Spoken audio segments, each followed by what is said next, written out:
दिन केईटा परे दुर्गा पूजा एथिपाई सजई हेउछि सिल्वर सिटी कटक।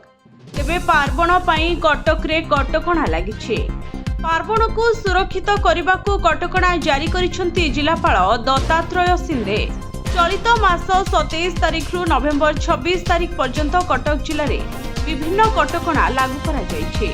विभिन्न पूजा पालन समय रे पूजा पेंडाल भसाणी शोभायात्रा आदि समय रे डीजे एवं 65 डेसिबल रु अधिक शब्द करुवा साउंड सिस्टम को बारण करा जायछि। एहा सह फायर गन एवं अन्य निया बाहरुथुवा उपकरण और लेजर लाइट कोनोसी पूजा पेंडाल भसाणी शोभायात्रा एवं बालीयात्रा उत्सव समय रे व्यवहार कराजिबो नाही बोली निर्देश दिया जायछि। अधिक शब्द करुथुवा बाण पार्वण और बालीयात्रा रे फुटाइबाकू मना करा जायछि। कटकर सबु थाना अधिकारी को नियम कड़ाकड़ी पालन पर निर्देश दिया।